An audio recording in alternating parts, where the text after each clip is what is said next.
리서치 뷰의 안일원 대표님을 모시겠습니다.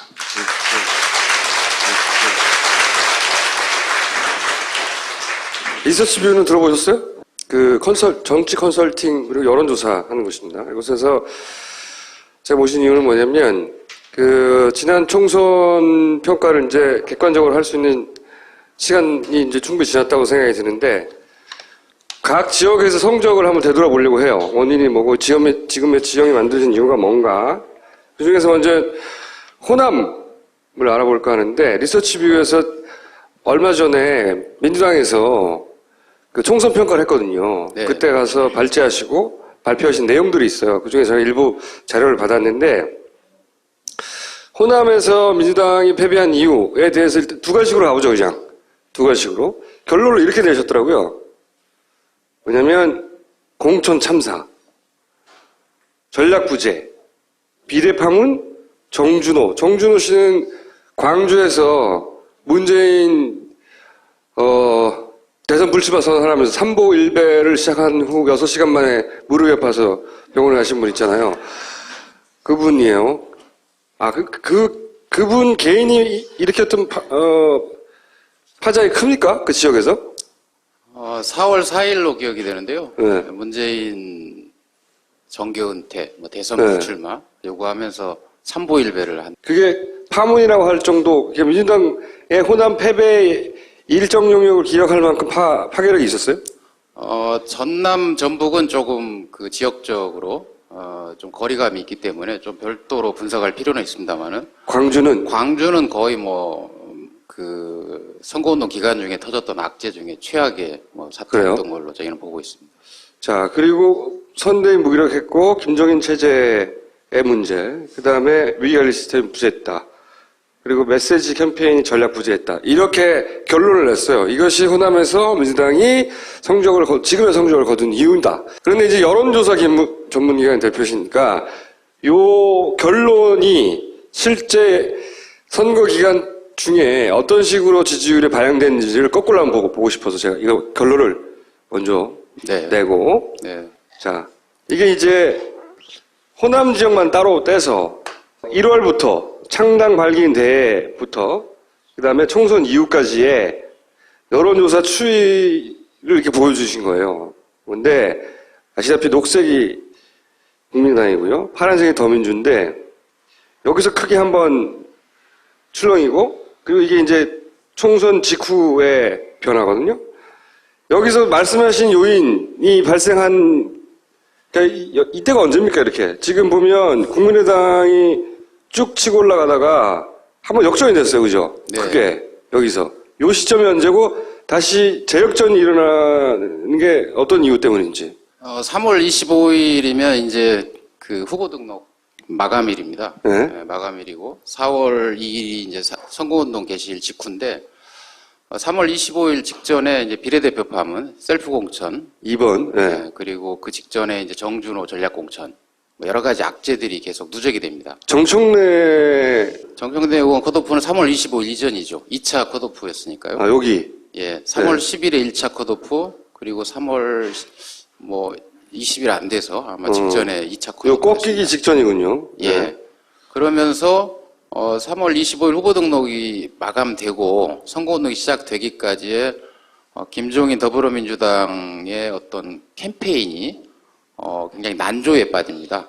난조에 빠지면서 더군다나 3월 25일 직전이면 국민의당도 굉장히 공천 파동이 계속 여진이 진행되던 시점이었거든요. 네. 근데 그럼에도 불구하고 여야 이쪽 저쪽 다 악재가 있었음에도 불구하고 3월 25일부터 3월 31일이 선거운동의 시작일인데 아마 기억들 하시겠습니다만은 이번 총선에 나타난 민의를 보면 결론적으로 지난 8년에 대한 엄중한 심판이었고 그럼에도 불구하고 후보 등록이 끝났고 후보 등록이 끝났다라는 건 이제 정당 간 연대는 물 건너간 거지 않습니까? 네. 근데 그럼에도 불구하고 선거운동이 시작되는 시점까지 계속 야권 연대 후보 단일화를 촉구하면서 심판 대상은 실종돼 버리고 오히려 국민의당과 안철수 의원의 가치가 그만큼 부풀려지면서 결국 야야 갈등이 전면화되죠. 그런 상황에서 이제 4월 2일 조사에서 국민의당이 약 12%포인트 차로 격차를 여기서 불과 일주일 사이에 그렇죠. 보시면 일주일 사이에 거의 40%대에서 20% 중반까지 한 번에 쭉 떨어졌어요. 일주일 사이에. 반면 일주일 사이에 10% 이상 쫙 올라가고. 예. 여기를 한 번도 극복하지 못한 거군요. 그렇습니다. 그러니까 지금 저 3월 25일부터 선거운동 시작 사이에 이제 여러 가지 그 전에 필리버스터 사건도 있었고 여러 가지 이제 이슈들이 있었지만 본격적인 선거운동이 시작됐고 이제 판정리가 끝난 상태란 말입니다. 그러면 각 당이 그동안 준비했던 어떤 전략적 캠페인이 이제 진행이 돼야 되는 시점인데 기억하시겠지만 새누리당은 언제 그랬냐는 듯 일사불란한 이런 그 선대위를 구성하고 뭐 무등 태우기도 하고 등등 하면서 어쨌든 캠페인을 시작하는 반면에 더불어민주당은 야야 갈등을 전면화시키고 두 번째로 총선이나 대선, 지방선거 국면에서 항상 공천이 일단락되면 어떤 그 드림팀을 꾸려서 표의 확장성 있는 모든 당내 인사들을 결집시켜서 이런 선대위를 구성하는 게 일반적이지 않습니까? 그렇죠. 이때부터 본격적으로 사실 장사의 시작인데. 그렇죠. 네. 그런데 진영 의원, 김진표 의원 같은 경우에는 뭐 19대 총선 때 야권층들이 낙선 운동을 전개할 정도로 뭐 상당히 그런 분들이 이제 선대에 결합하는데 그분들이 전혀 역할을 못하죠. 반면에 이제 안철수 국민의당은 뭐 전방위적인 그런 선대위를 구성해서 이제 호남을 공략하게 되고요. 그때 이 시점에 안철수 대표가 계속 호남에 가죠. 예. 자기 지역구 선거운동을 안 하고 계속 호남에 가서 공을 들이기 시작하고 반면 더민주에서는 말씀하셨듯이 활동하는 데라고 해봐야 덧컷 유세다. 떨어진 사람들. 그러니까 총선 시작되고 나서 진짜 선거운동이 없었어요. 그렇습니다.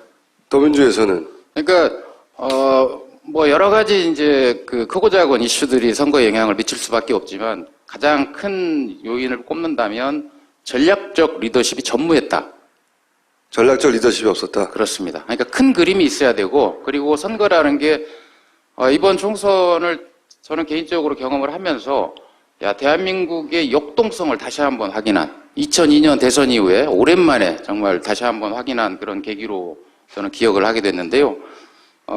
선거라는 게 우리 일정표, 우리 계획대로 선거가 흘러가지 않거든요. 선거라는 건 상대가 있기 때문에 새누리당도 있고 국민의당도 있고 따라서 수많은 이런 변수, 이슈들이 이제 불거지는데 그때마다 당이 정말 그런 일관성이나 전략적 리더십을 발휘해서 순발력 있게 그런 국면 전환을 해나가야 되는데 이번에는 그런 어떤 밑그림조차 없었다. 그리고 예를 들면 전략공천이라는 게 정준호 후보가 전략공천되고 광주에서 희화화가 됐던 게 뭐냐면 정대철 의원 아들이 전략공천됐다. 그러니까 정준호가 누군지도 모르는 사람이 갑자기 전략공천되면서 정호준이잖아요. 네. 그러니까 정호준 의원이 이제 정대철 의원 친자인데 정준호 후보가 전략공천되면서 도대체 듣보잡한 사람이 갑자기 전략공천이 되고 광주에 유일하게 현역으로 남아있던 분이 이제 강기정 의원인데 그분은 또 컷오프 되고 이런 상황에서 굉장히 광주 민심이 요동을 칩니다. 그런데 예를 들면 3월 25일 전에 그런 주요한 사건 사고들이 있었는데 그게 3월 25일 이후에 저게 여론에 반영되는 거는 우리가 여론조사를 하게 되면 타임렉이라는 표현이 있습니다. 통계학적 용어로. 그래서 어떤 주요한 사건 사고가 터졌지만 그게 바로 여론에 반영되지는 않거든요. 일정한 시간이 흘러야. 그렇죠. 사람들하고 얘기도 해보고 그렇죠. 또 어떻게 생각해 뭐 물어보고 하다 보면 며칠 걸리죠. 그렇죠. 예를 들면 컴퓨터가 버벅될 때 우리가 렉 걸렸다고 하잖아요. 그런 비슷한 양상인데 어쨌든 그 여론이 확산되고 숙성되는 과정이 약간의 이제 인터벌이 필요한데 그런 것들이 바로 후보 등록 이후에 본격적으로 예를 들면 그러니까 3월 25일 날 꺾였지만 3월 25일 꺾기 이전에 며칠 동안 벌어졌던 일이 축적돼서 그렇죠. 그런 누적된 것들이 일주일 동안의 캠페인 정말 어처구니없는 그런 캠페인과 연계되면서 결국 호남 민심이 급격히 이제 이반되기. 선거 전략이 없었다, 잘 못했다는 건데 그러면은 호남에서 선거운동만 잘했으면 더불어민주당이 성적이 괜찮을 수 있었다 그 얘기인가요? 그렇습니다. 자, 그러면은 그 평가는 약간 배치가 되는 평가가 있잖아요. 호남에서 더불어민주당이 오랫동안 사실상 지역의 여당으로서 기득권 세력이었고 거기에 대한 심판 여론들이 밑바닥에 쫙 깔려 있었다. 그게 주요한 패인 중에 하나다. 여기에 대해서는 어떻게 생각하세요? 근데 그 말도 일리도 있지만 그건 결과론이라고 보는 게 한편으로는 왜냐면 불과 일주일 전에 여론은 지금 받은 것보다 훨씬 더 큰 격차로 뒤집어져 있었어요. 네. 민주당이 이만큼. 그러니까 민주당이 오랫동안 민주당을 심판하라고 하는 정서가 밑에 있고 실망이 베이스에 깔려 있었다. 그것만으로 설명하려면 민주당이 계속 바닥에 깔려 있어야 되는데 네. 여기 보면은 계속 누구를 지지할지 결론을 내지 못하고 왔다 갔다 했었거든요. 그러다가 요 선거가 들어가는 그 국면에서 뒤집어진 채 한 번도 역전하지 못한 채 굳어져 버렸단 말이죠. 그러니까 항상 그 선거의 지지율 추이를 보면요. 시소게임입니다. 우리가 비근한 예로 2011년 10월 서울시장 보궐선거가 있었지 않습니까? 저희가 이제 10월 3일, 박영선, 박원순 두 분 단일화까지 네. 저희가 그런 전략을 책임지고 있다가 이제 통합선대위 들어오면서 제가 물러났는데, 그 당시에 기억하시겠지만, 마지막 공표조사 시점에, 저희가 마지막 이제 오마이뉴스하고 그때 정례조사를 할 때인데, 박원순 후보가 1.6%포인트 밀렸다라고 마지막 공표조사를 내보냈어요. 그리고 그 다음날과 그 다음날 이틀간 부재자 투표가 있습니다. 근데 부재자 투표의 속성이 전통적으로 야권 몰표가 나오는 집단인데, 박원순 후보가 48개 지역구에서 무려 11.2%포인트 대패를 했습니다. 부재자에서. 그 판은 엎어진 게 맞는 겁니다. 저희가 볼 때는. 그게 무슨 얘기냐면 그 직전에 새누리당의 십자포화가 이어지면서 박원순 후보를 협찬 인생으로 낙인을 찍습니다.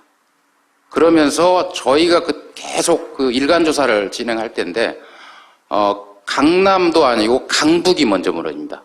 그러니까 우리 야권층 리버럴들이 특히 도덕성이나 이런 겉과 속이 좀 다른 면모를 보게 되면 굉장히 급격하게 어떤 민심이 이제 출렁거리는 건데 방금 우리 이제 김 기자님 말씀하신 것처럼 예를 들면 민주당에 대한 그러니까 호남의 일당 독재를 수십 년 동안 해왔던 그리고 그러면서 지방선거에 어처구니없는 공천들이 남발되면서 지자체에도 지금 굉장히 위기를 겪을 정도의 그런 상황이 되어 있는 상태에다가 반문 정서가 있죠.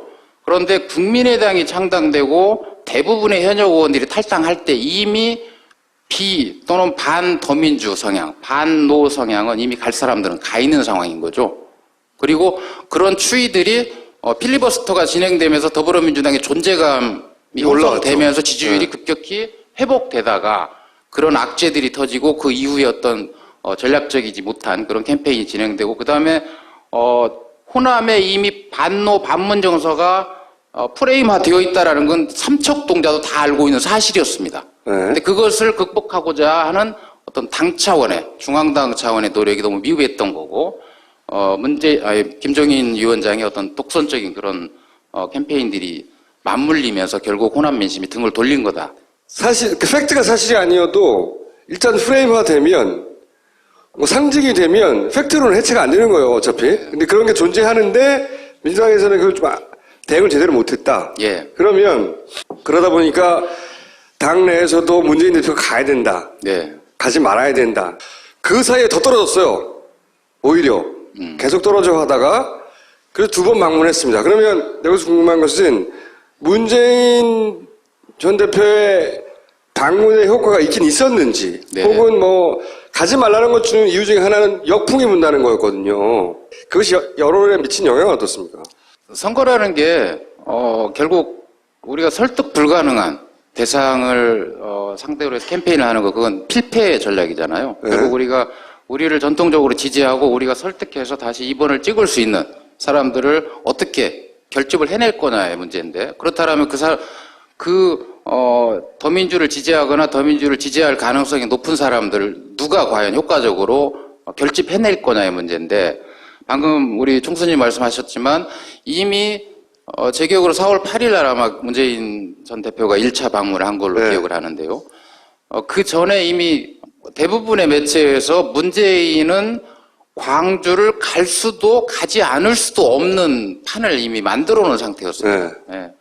어쨌든 그런 이제 프레임이 계속 작동하다 보니까 호남 유권자들 입장에서는 지지층 입장에서는 짜증이 나죠. 그렇죠. 야권층들이 저희가 보는 야권층의 시대 정신은 뭐냐면 힘을 합쳐서 지난 8년에 대해서, 어처구니없는 8년에 대해서 제대로 심판을 해달라. 당신들이 그런 판을 짜면 우리가 심판할 준비가 되어 있다라는 것이 중앙선관 유권자 인식조사나 각 기관들의 투표 의향 조사를 보면 출구조사에서도 그런 단서들이 나오지 않습니까? 젊은 층의 투표율이 상당히 높아진 것들이 나오잖아요.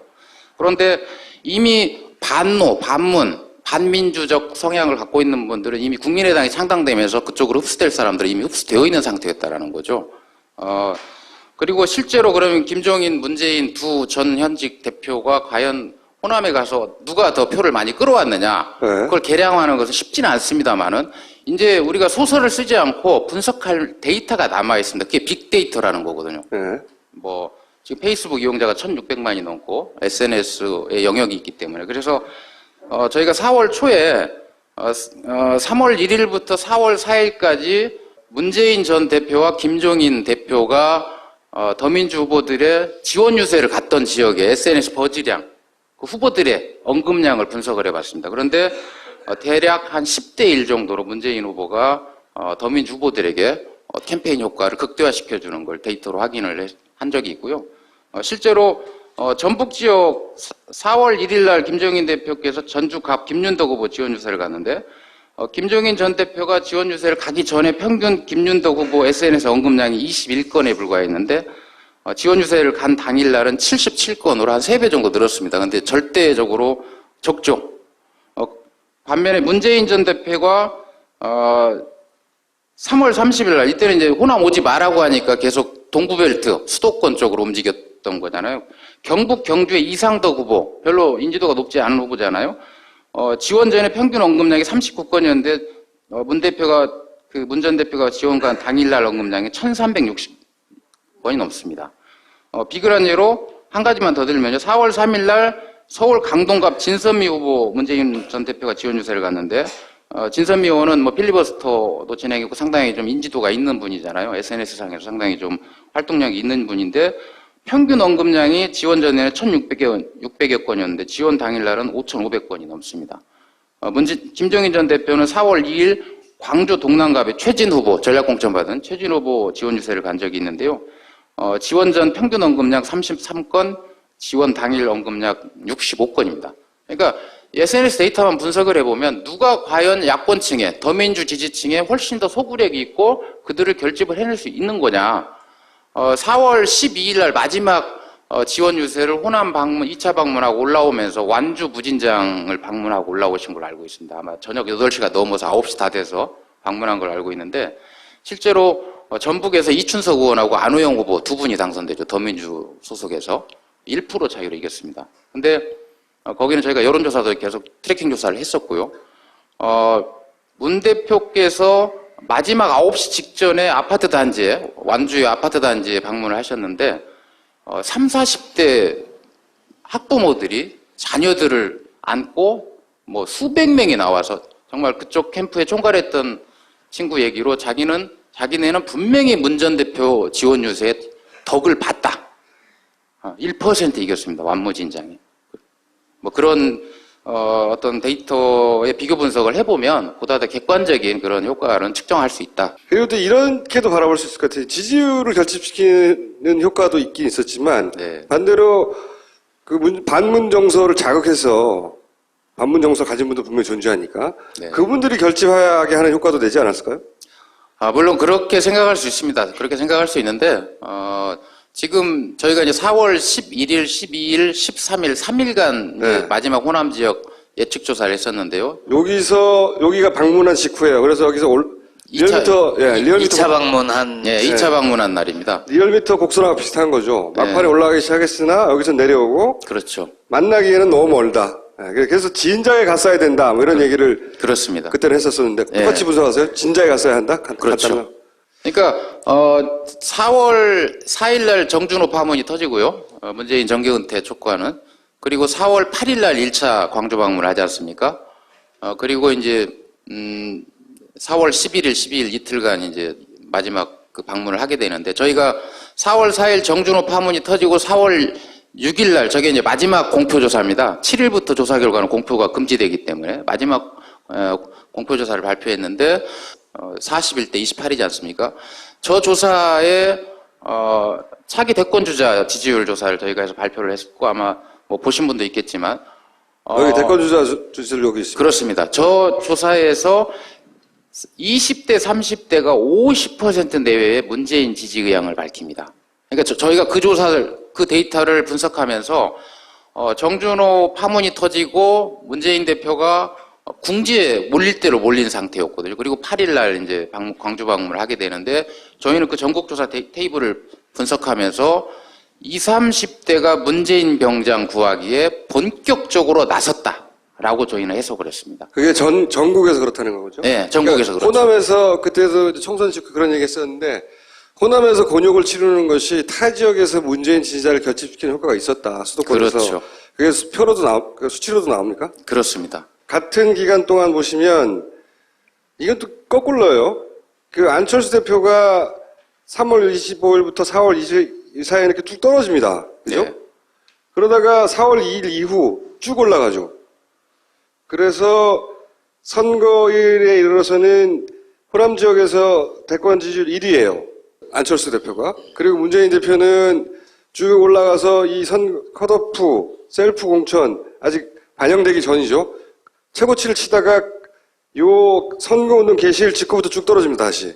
그리고 나서 혼전을 벌이다가 여론조사 결과 발표가 안 되는 이 기간 동안에는 벌어졌어요, 이렇게. 그런데 참 재밌는 것은 선거 개표일 날 이렇게 가장 큰 격차가 벌어졌거든요. 17%가 거의. 근데 선거 다음 주 여론조사를 했더니 여기서는 5%가 상승하고 여기서는 거의 4%, 5% 가까이 떨어져요. 네. 그리고 대권 주자 지지율 추이도 이렇게 비슷한 양상을 보입니다. 이게 거의 붙어요, 이렇게. 이거 왜 그런 겁니까? 2016년 4월 13일을 관통할 호남 사람들의 제1의 시대 정신이 뭐냐? 그게 과연 기득권을 누려온 민주당 심판이 더 중요한 거냐? 아니면 지난 8년에 대한 심판을 제대로 해서 정부 여당을 제대로 심판할 수 있을 거냐? 어디에 더 비중을 두고 있을 거냐라는 궁금증을 우리가 가져볼 필요가 있습니다.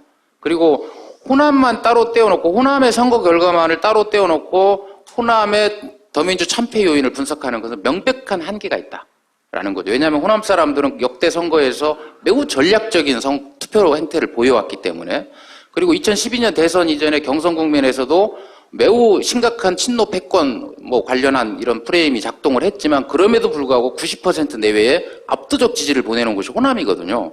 그러니까 호남 사람들이 노무현 정부 문재인 전 대표에 대해서 일정한 그런 프레임화된 그런 불만족들이 있다 하더라도 2016년 4월 총선에 거는 가장 큰 기대감은 저희가 볼 때는 정권 심판이었다. 그런데 4월 13일 출구조사 소스가 나오기 전까지 그럼에도 불구하고 새누리당의 과반 의석이 확실시 된다. 그렇다면 이런 상황에서도 우리 호남에서 저 미운 정이 들대로 든 기호 2번을 찍어줘야 되겠느냐라는 딜레마에 빠지지 않을 수가 없었을 것이다라는. 그러니까 이런 말씀이신가요? 지금 총선 직전의 여론조사가 대부분 새누리당 압승, 예. 새누리당 과반, 그것도 180석 이상 이런 얘기가 나오고 그것이 계속 유포되고 있는데 그렇다면 우리가 민주당을 열심히 지지하는 것만으로 부족하니 2순위인 일단 민주당 심판이라도 확실히 해야 되겠다. 그렇죠. 이렇게 옮겨갔다는 건가요? 그렇습니다. 그러니까 만약에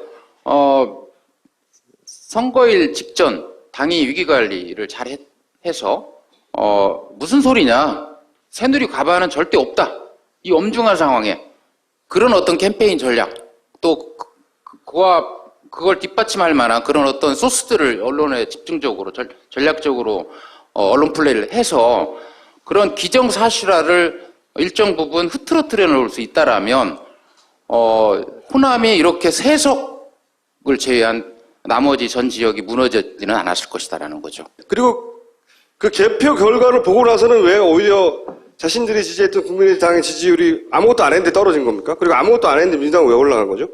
그럼에도 불구하고 지금 더민주가 비호남 지역의 그 압승을 토대로 특히 수도권 같은 경우에 압승을 했지 않습니까? 그래서 123석으로 제1당이 됐고 그 뒤에 들려온 호남 사람들의 이러저러한 여론들 중에 하나가 도대체 지금 우리가 뭔 짓을 한 거냐 라는 당혹감에 휩싸였다라는 거죠. 더민주가 제1당이 될 생각은 꿈에도 우리가 누구도 생각을 못했던 거고, 수도권에서 이런 정말 대승을 거두리라고는 그 누구도 생각을 못했던 거고, 더민주 자신도 몰랐던 거예요. 호남 사람은 당연히 더 몰랐고, 이 발제 자료에 포함이 되어 있습니다만은 정말 광주 전남의 가장 정론지라고 하는 매체가 20일 동안 보도한 자료 내용을 광주일보요? 정말 전 놀랬습니다. 광주일보. 제가 네. 광주일보 얘기한 거예요. 도대체 중앙당이나 광주시당은 20일 동안 뭐 한 거냐. 이런 기사들이 쏟아져 나오고 있는데. 문재인 더민주 악마. 그리고 국민의당 안철수 천사. 진짜예요. 그 정도 수준으로 완전히 이분법으로 내내 보도하는 거죠. 아니, 저는 조중동을 보는 걸로 착각했습니다. 조중동보다 더 해요. 제가 보기엔 조중동도 선거 당일날 특정 정당을 찍으라고 사설 쓰진 않아요. 저런 신문 제목은 방금 앞에 거 한번 웃겨가지고 거세지른 녹색 돌풍 딱딱딱하고 권은희 송기석 후원의 신문 광고 게재 여기 4월 7일이요. 어떻게 저런 게 일면에 나갈 수가 있죠? 부산은 전재수, 경남 김경수 정도 해볼 만하다. 이겁니다. 그러니까 이런 보도를 계속 접한 호남 사람들이 이번 총선에 대해서 제1의 기대감, 시대 정신이 뭐냐? 근데 그게 이미 완전 비참하게 무너져 버렸다. 대충 윤곽은 그렇습니다. 그런데 그 김종인 체제 공과를 얘기하면 어떻습니까? 그러면 김종인 비대위원장을 이제 영입할 때 야권층이 바라볼 때는 굉장히 정서적으로 좀 공감할 수 없는 그런 여러 가지 측면들이 있잖아요.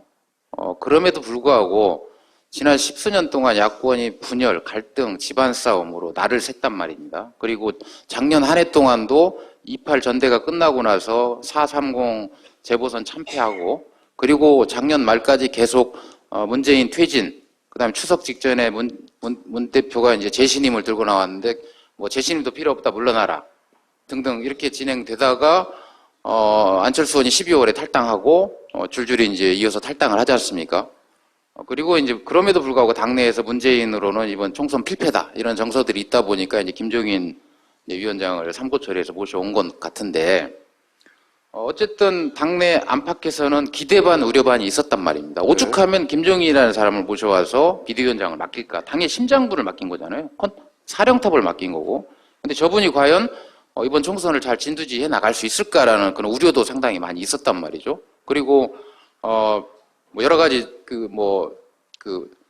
북한 관련 뭐 이런 그 발언이나 여러 가지 좀 우려스러운 그런 돌출 발언들도 있었고. 가장 큰 피해를 준 부분이 뭡니까? 공은 앞부분에 있었고, 호남이 더민주를 버린 게 아니라 더민주가 호남을 버린 것이다. 이번 총선 국면에서. 결국 호남에 대한 전혀 무대책이었다라는 거죠. 호남에 대해서 대책이 없었다. 네. 예를 들면 일제 시대 때나 구한말 때는 호남 인구가 영남 인구보다 더 많았습니다. 근데 그분들이 이제 먹고 살기 힘드니까 어느 때부터 뿔뿔이 수도권으로 이제 대이동을 하게 되면서 지금은 영남 인구의 뭐 한 절반 정도밖에 안 되는데, 예전에 이미 수도권이나 뭐 이쪽으로 이주해온 원적자들 있지 않습니까? 이분들이 예전 같지가 않습니다.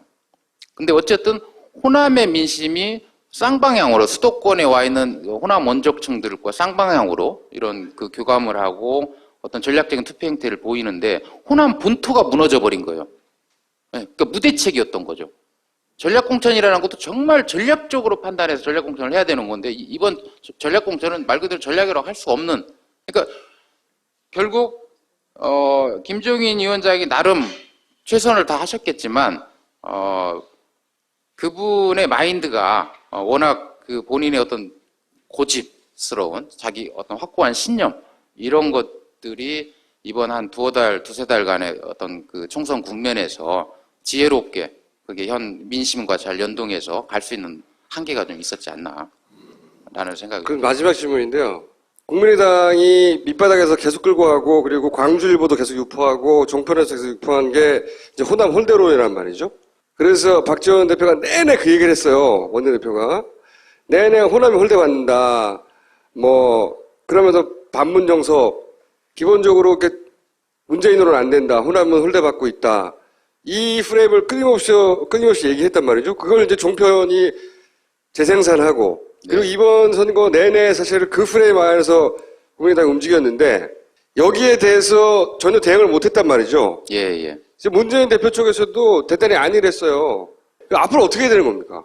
결자 해제해야 됩니다. 결자 해지라는 건 그러니까 당 차원에서 노력을 해야 되고, 그러니까 문재인이라는 사람이 더불어민주당의 훌륭한 자산이라고 인정한다라면 당 차원에서 노력을 해야 되는 거고요. 특히 이 친노, 반노, 반문 정서를 궁극적으로 줄이거나 시켜야 될 책임은 문재인 전 대표가 더 크다고 보고요. 본인이 그걸 퍼뜨린 게 아니고 그게 사실이 아니라 할지라도 그렇습니다. 어쨌든 그 사실 아닌데 뭐 하고 손 놓는 게 전략이 될 수는 없잖아요, 그죠? 네, 그러니까 문재인 전 대표가 이제 2012년 총선 때 이제 공식적으로 정계 입문을 하신 거지 않습니까? 그리고 대선 치르고 대선 패배하고 작년 28 전대 사이에 좀 그런 노력들이 더 있었으면 좋았을 텐데 그런 것들이 좀 소홀했던 것 같고요. 그리고 당 대표가 되고 나서 이번 비대위 체제까지 한 1년여 동안에 당내에 워낙 크고 작은 갈등들이 있다 보니까 호남에 공을 들일 만한 어떤 시간적 여유가 없었을 텐데 이제 본인이 이제 비대위에 바톤을 넘기고 그 총선에도 불출마했으니까 시간적 여유가 좀 있기 때문에 그런 것들을 좀 잘 활용해서 실제 호남민들하고 부대끼면서 그런 어떤 오해들을 줄여 나가고 또 그런 어떤 진심들을 확산시켜 나가는 거 이게 결국 문재인 전 대표의 하나의 주어진 숙제가 아닐까 싶습니다. 그거 사실 굉장히 어려워요, 그런 거. 한번 프레임 짜지면 뛰어넘는다는 게. 네. 지금 23일이 이제 노무현 대통령 7주기 아닙니까? 그래서 저희가 2011년 5월부터 이제 오늘 카운팅을 해보니까 총 19차례 전현직 대통령 호감도 조사를 해서 저희가 발표를 했더라고요. 전 대통령 호감도 조사. 예, 5년 동안. 박근혜 대통령 취임 이전까지는 이제 박정희 전 대통령이 강세를 보였었습니다. 전국적으로요. 전국적으로도 그렇고, 예, 호남에서도 그렇고. 호남에서는 계속 노무현 대통령이 선두입니다. 호남에서는. 예, 예. 이번 조사에서도 호남에서는 노무현 대통령이 전국 평균은 39.2%였고요. 호남에서는 40%가 넘습니다. 그게 호남의 어떤 반도 정서거든요. 정서가 호남의 지배 정서라고 하는 것도 말이 안 되는 거예요, 그죠? 예. 그러니까 지금 호남의 엘리트, 그 다음에 목소리 큰 오피니언 리더들, 그리고 호남의 주요 매체들, 뭐 이 그룹들이 대체로 반노 반문 정서가 상당히 강고합니다. 2012년 대선 경선 전에도 저희가 지역 매체들하고 여러 유형의 조사를 해봤기 때문에 분위기를 좀 아는데 어쨌든 지금 더 심화되어 있는 것 같고요. 또 앞으로 이제 국민의당이라는 존재가 있기 때문에 더 갈등이 확산될 수도 있는데 그럼에도 불구하고 전체적인 그런 그 지표의 흐름을 보면 호남에서 가장 진보적인 그런 의향은 계속 일관되게 유지되고 있고요. 김대중 대통령의 고향 그 연고지가 호남임에도 불구하고 노무현 대통령이 2~3배 이상 높습니다. 그 일관되게 확인되고 있거든요. 그리고 지금 호남에서 문재인 전 대표도 물론 안철수 의원이 지금 이제 총선 선전한 그 이후에 상당히 선전을 하고 있는데 저희가 볼 때는 지금 더불어민주당의 지도체제가 매우 비정상적이다. 그러니까 호남 사람들이 볼 때 시큰둥에 있는 겁니다. 네, 그런 지도부가 계속되면 진행되면 될수록 호남에서는 계속 유보적인 그런 입장을 보일 가능성이 높고요. 새로운 지도체제가 형성되고 나서 다시 한번 어떤 그 변곡점이 생길 것이다라고 저희는 보고 있습니다. 자, 그러면 오늘 여기까지 하고요. 그 다른 지역 분석도 좀 해주세요. 다음 시간에 나오죠. 네네. 그러니까 수도권이랑 영남에서 왜 이렇게 이겼고 수도권에서 왜 이렇게 많은 표가 나왔는지 네. 전체적인 분석을 다음 시간에 계속 이어가겠고 오늘은 호남 지역을 다뤄봤습니다. 박수 부탁드립니다.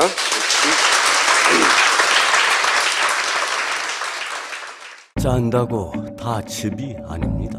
건강한 즙, 맛있는 즙. 핵꿀즙, 즙파랑, 즙통령, 맛의 오르가즘. 건강과 다이어트를 동시에 잡는 코코스 클렌저 주스. 딴지마켓에서 만나보세요. 참 싸지. 본격 직장인 드라마 공생 대리운전 편. 부장님 가볍게 한잔 하시죠. 어우, 나 차 가져왔는데. 아예 착한 콜 대리운전이 있잖아요. 아, 부를 때마다 500원이 기부되는 착한 콜. 딴지가 기부 내역을 검증한 착한 콜 1800-9998. 대리운전도 믿고 맡기세요. 꽃배달은 1800-9222. 퀵서비스는 1800-9668로 착한 콜 하실 수 있습니다. 우리는 생각했습니다. 실외는 가까운 곳에 있다고. 우리가 파는 것은 음료 몇 잔일지 모르지만 거기에 담겨 있는 것이 정직함이라면 세상은 보다 건강해질 것입니다. 그래서 아낌없이 담았습니다. 평산네이처 아로니아 친. 지금 딴지마켓에서 구입하십시오. 리서치 뷰의 안일원 대표님을 모시겠습니다.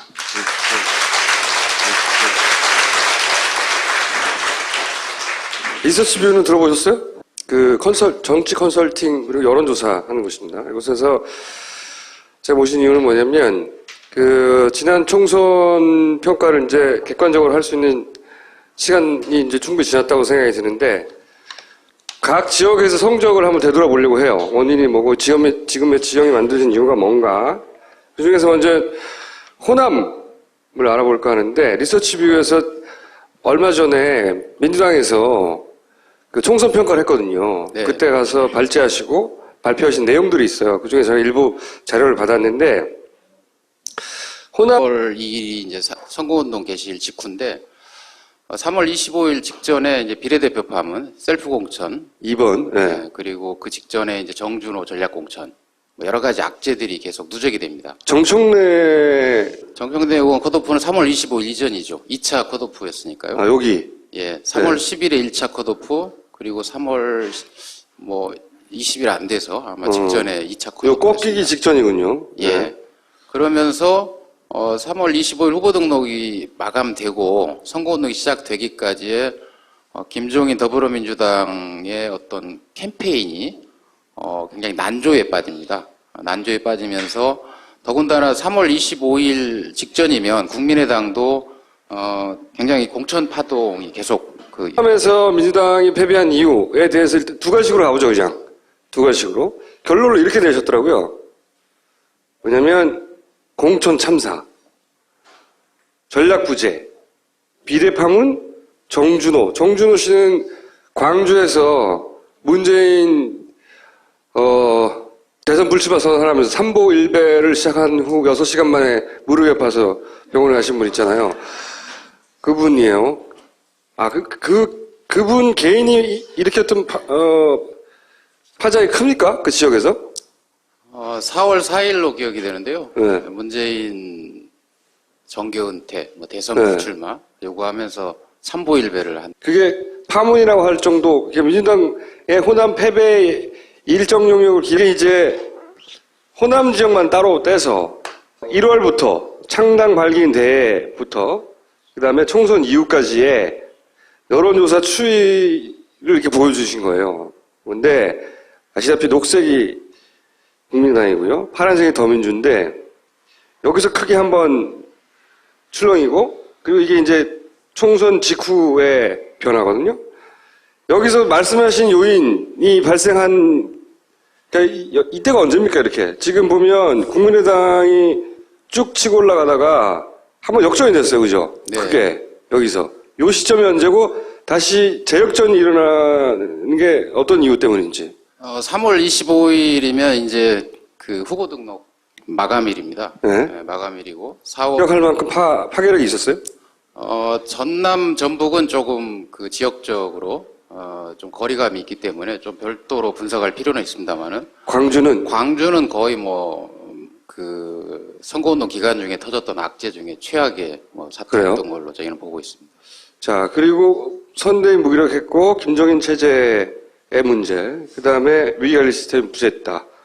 그리고 메시지 캠페인이 전략 부재했다. 이렇게 결론을 냈어요. 이것이 호남에서 민주당이 지금의 성적을 거둔 이유다. 그런데 이제 여론조사 전문기관 대표시니까 요 결론이 실제 선거 기간 중에 어떤 식으로 지지율이 반영됐는지를 거꾸로 한번 보고 싶어서 제가 이거 결론을 먼저 네. 내고 네.